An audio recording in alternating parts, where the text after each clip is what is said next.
안녕하세요. 독서와 건강한 노년에 대해 좀 깊이 이야기 나눠보려고 합니다. 네, 안녕하세요. 이게 단순히 시간을 보내는 걸 넘어서요. 독서가 어떻게 당신의 삶을 더 풍요롭게 만들 수 있는지 그 핵심적인 내용들 한번 같이 파헤쳐 보시죠. 네, 사실 요즘 고령화 사회에서 이 건강한 노년, 이거에 대한 관심이 정말 높잖아요. 맞아요. 정말 그렇죠.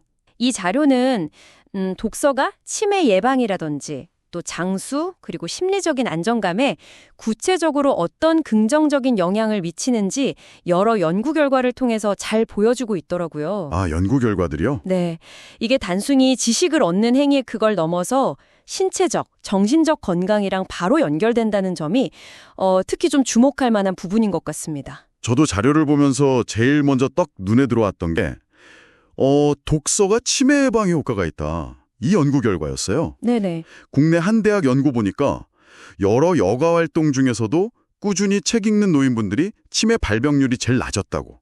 그렇지 않나요? 맞습니다.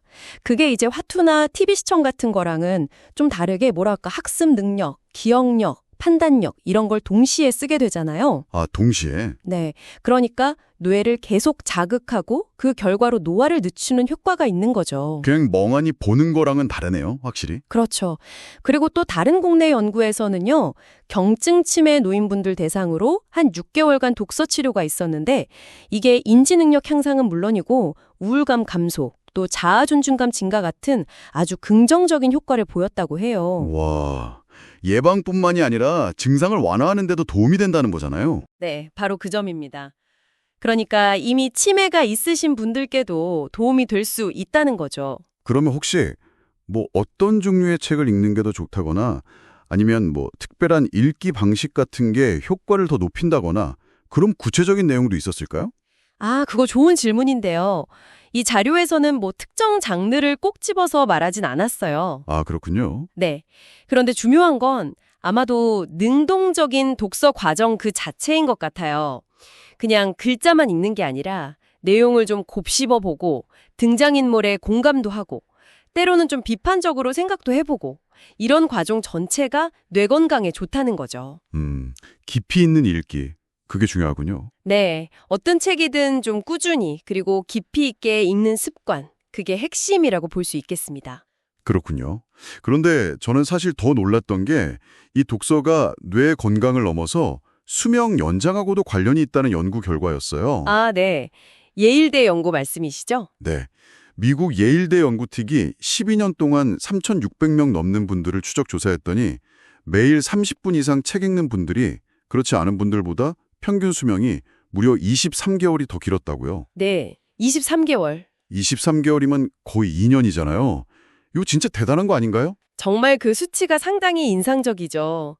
그 성규탁 한국사회복지사협회 원로회 대표님 말씀처럼 독서는 스트레스 줄여주고 잠도 잘 오게 하고 또 인지능력 높이는 일종의 마음의 운동과 같다고 볼 수 있어요. 마음의 운동.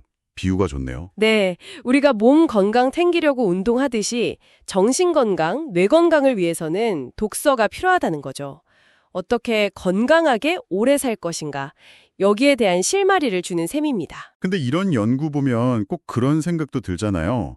혹시 책을 꾸준히 읽는 사람들이 원래 좀 더 건강 관리를 잘하는 사람들이라서 그래서 수명이 긴 건 아닐까?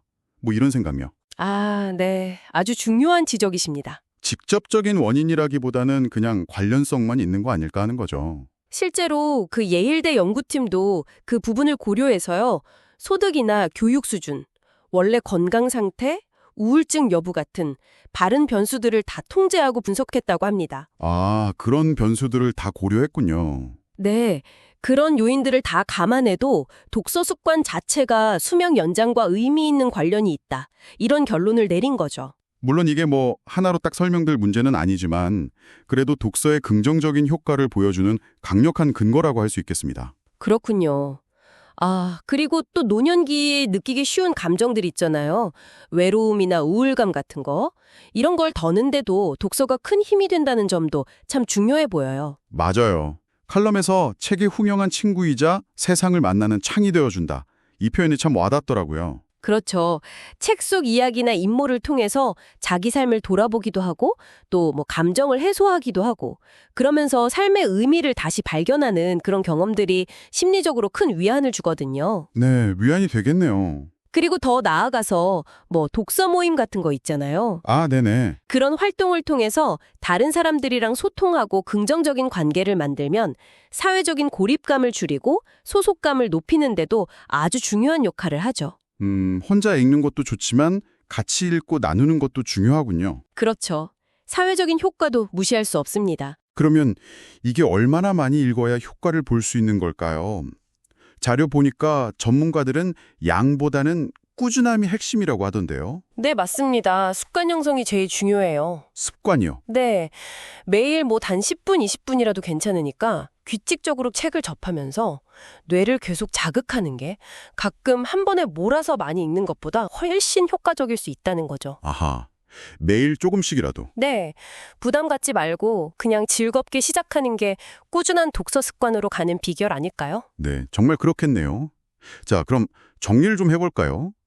독서는 치매 위험을 낮춰주고 또 잠재적으로 더 건강하게 오래 살도록 도와주고 그리고 마음의 평화와 사회적인 연결까지 정말 강력한 습관이라고 할 수 있겠네요. 네, 그렇죠. 당장 오늘이라도 가까운 도서관이나 서점에 들러서 당신의 마음을 끄는 책 한 권 찾아보시는 거 어떠신가요? 네, 정말 좋은 제안입니다.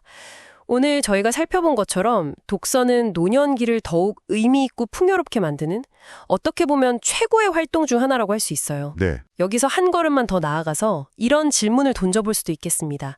독서가 단순히 건강이라는 결과에만 기여하는 걸 넘어서요.